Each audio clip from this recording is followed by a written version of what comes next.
मे पासून जो पाऊस चालू झाला आता माझा 10 दिवसापूर्वी उघडला. शेतीला वापसा नव्हती, शेतकऱ्यांनी कसं तरी पेरलं. ते पिकं पावसामुळं इतकं कमी उत्पादन झालंय, शेतकऱ्यांना त्याची भरपाई मिळावी. खतं वाया गेले, खतं टाकून वाहून गेले, इतका पाऊस झालाय. आणि आपला अकोला तालुका दुष्काळात का घेतला नाही? आणि आता सोयाबीन निघालंय तर ते केंद्र अकोल्यात चालू करा ना, शेतकऱ्यांची लय लूट होते. 2 मिनिट झाल्या. 2 मागण्या. कोण उत्तर देणार याला? कृषी अधिकाऱ्यांनी हे आणि महसूलकडनं तुम्ही काय करणार? यांना मदत किंवा अतिवृष्टीमध्ये तालुका बसला नाही तर त्या दृष्टीने तुम्ही काय, म्हणजे आम्हाला वाहून जायची अपेक्षा करता काय नेमकं? सर नमस्कार. उभं राहून द्या. उत्पन्न घट 2 मिनिट. कृषी अधिकारी देत आहे उत्तर त्या. सर उभं राहून द्या. आवाज येतोय का? हा, तुमचं नाव सांगा पहिल्यांदा. तुम्ही नवीनच जॉईन झालेत. नमस्कार, मी अतुल पवार, तालुका कृषी अधिकारी म्हणून सोमवारपासूनच जॉईन झालो आहे आपल्याकडं तालुक्यामध्ये. सर आपल्याकडं ते 65 मिलीमीटर पाऊस नसल्यामुळं आता जो GR आला आहे सर शासनाचा, तर त्याच्यामध्ये अतिवृष्टी व पूर असे 2 त्यांनी क्रायटेरिया लावले आहे. तर मग त्याच्यामध्ये आपला तालुका अतिवृष्टीमध्ये काय बसलेला नाही, पण मग तरी ओढ्या नाल्यांमुळं जर कोणाचं नुकसान झालं असेल तर ते आपण विशेष करून ते सादर करू. ऐका, मुख्यमंत्री महोदयांनी स्पेशली ते सांगितलं की 63 मिलीमीटरचा जो क्रायटेरिया आहे तो लागू नाहीये. नुकसान झालं असेल तर त्याला आम्ही हे करतोय.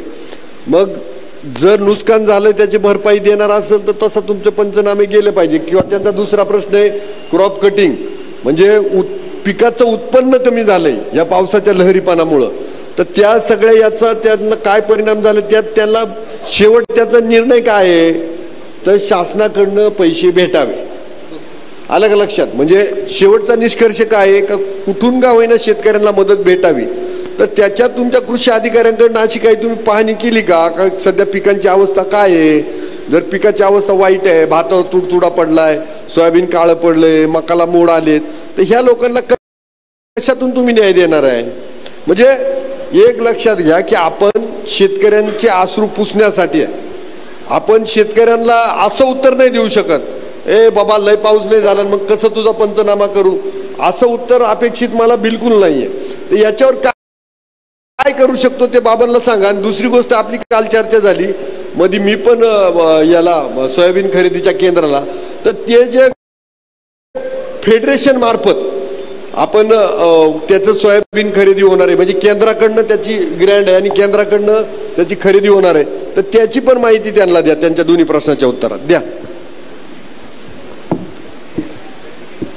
खरेदी केंद्राचं जे आहे ना सर, ते सहाय्यक निबंधक यांच्याकडनं पणन विभागाला प्रस्ताव जातो. ते आमच्या ऑफिसमध्ये आले होते, त्यांना माहिती थोडीशी दिली आहे मी, पण ते प्रस्ताव गेलाय का पुढं? नाही सर, ते आमच्या डिपार्टमेंटकडून नाही जात, AR कडून जातो.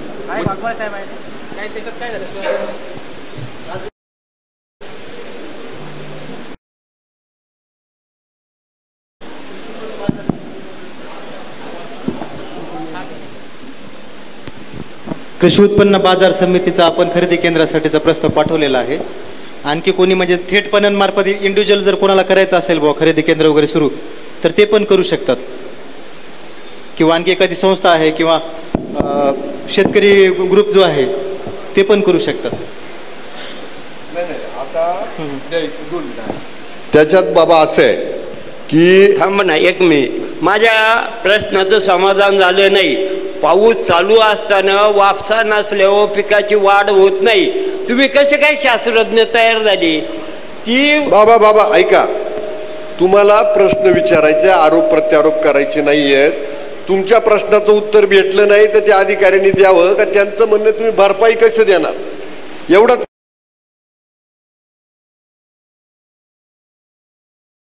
वापसा नसल्यामुळं वाढ झालेली. मी तुम्हालाच विचारतो, ऐका बाबा, भात असू, ऐका बाबा, भात असू, बाजरी बाबा, मका, मला उत्तर असं द्या, आपल्याकडे अतिवृष्टी झाली का नाही झाली? अति पाऊस झाला आपल्याकडं, अति पाऊस झालाय असं त्यांचं म्हणणं आहे. वापसाच नव्हता, आता 4 दिवसापासून 8 दिवसापासून वापसा झाला. काही वावरात अजून ट्रॅक्टर जात नाही. ठीक आहे, तुम्हाला प्रश्नाचं उत्तर द्यायचं इथं म्हणजे तसं नाही म्हणत. प्लीज प्लीज ऐका ऐका. बाबा बाबा बाज झालं, बाबा बाज झालं. तुम्ही प्रश्न विचारा, प्रश्न विचारा, आरोप प्रत्यारोप करू नका. मग देताय ना उत्तर ते, देताय ना उत्तर ते. समाधानकारक कुठे? मग समाधानकारक उत्तर देत, उत्तर तर ऐका ना. तुम्ही डायरेक्ट आम्ही म्हटलो का की अतिवृष्टीमध्ये असं व्हायला पाहिजे होतं, तसं व्हायला पाहिजे असं म्हटलो का आपण? द्या उत्तर.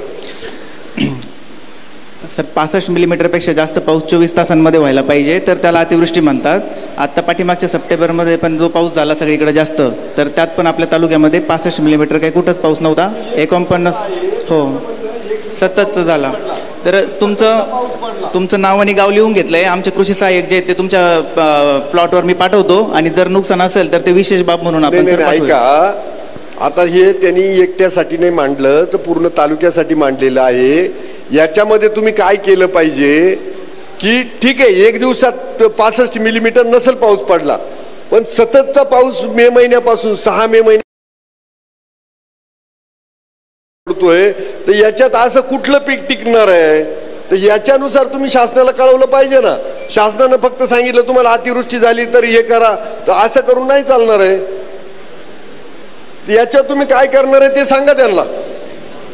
सर आपण जे नुकसान झालंय ना तर ते जवळपास 884 हेक्टरचं ऑलरेडी कळवलंय, म्हणजे पाहणी करून खाली ग्रामस्तरीय समितीने. मला एक सोपं सांगा की त्या बाबांचं शेत आहे तिथपर्यंत तुमचा माणूस पोहोचलाय का?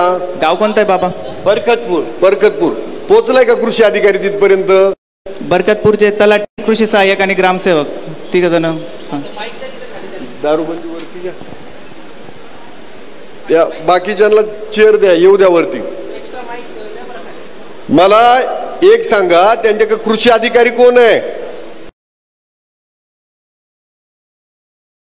मॅडम तुम्ही पोहोचल्या का त्यांच्या प्लॉट? काही फोन वगैरे आलेला नाही का माझं पीक गेलंय, तर मग तिथपर्यंत पोहोचलेत का तुम्ही लोक? सर त्यांचं म्हणजे शिवाराची पाहणी केली असता नुकसान तिथपर्यंत पोहोचलेत का तुम्ही? शिवारात त्यांचं शेत येत नाहीये का? आता तुम्ही चला गाडी घेऊन छडलेले अजून कांदे पावसामुळे बाहेर काढतात नाही.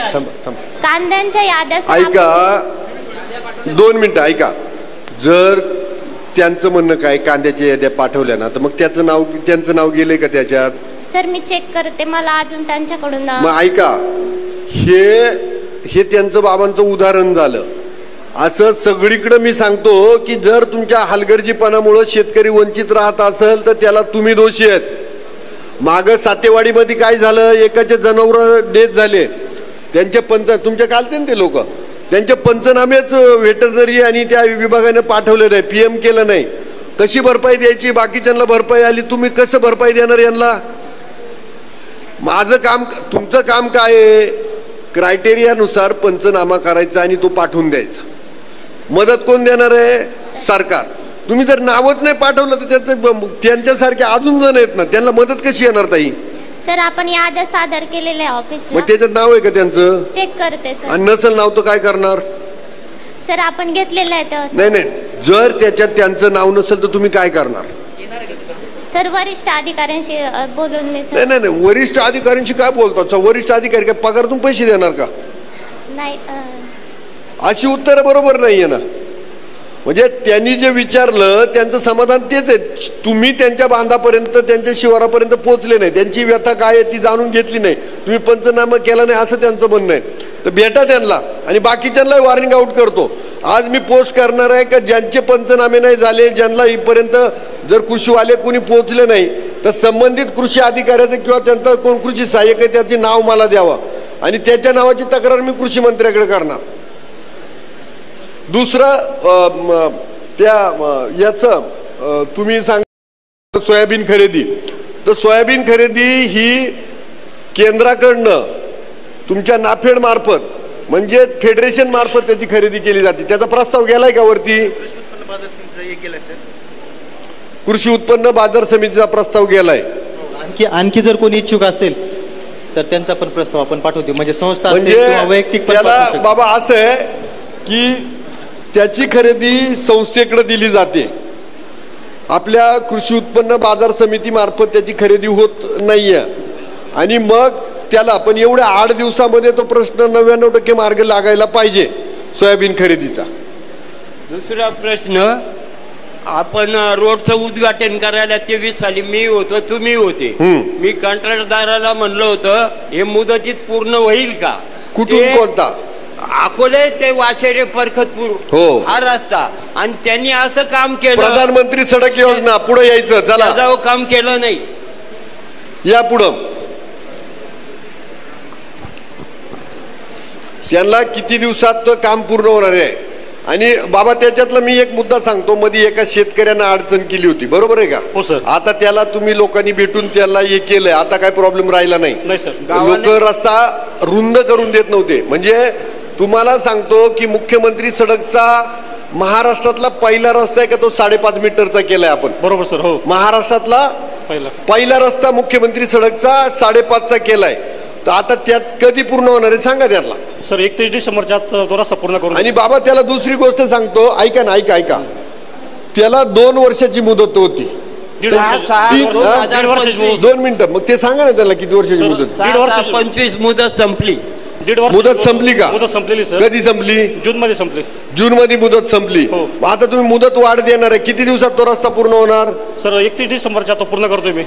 31 डिसेंबरच्या आत क्वालिटीचा रस्ता करणार. नक्की साहेब. नक्की. हो नक्की साहेब. आणि त्याच्यात मला ही सबब नाही पाहिजे का ह्या शेतकऱ्यांना अडवलं त्या शेतकऱ्यांना अडवलं. मला साईड पट्टी सह रस्ता पाहिजे. हो साहेब.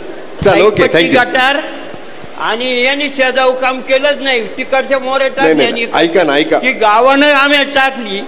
त्यातला बाबा ऐका त्यातला मूळ मुद्दा सांगतो. मधल्या शेतकऱ्यांनी अडवला म्हणून आपल्याला जिथं जिथं स्कोप भेटला तिथं काम केलं. आता शेजवार काम करून काढा तिथपर्यंत. आणि दुसऱ्या तुमच्या त्या मोरे आहेत त्या मला जम्पिंग नाही पाहिजे. म्हणजे काय झालं, रस्ता राहिला खाली मोरी आली वर, अशा 2-3 ठिकाणी मला दिसलं. तर मला एका लेवल मध्ये जसं तुम्ही हायवेचं काम करताना त्या स्पीडनं गेलं पाहिजे काम. नक्की साहेब करून. चाल ओके, थँक्यू. गुणवत्ता असावी. चाल.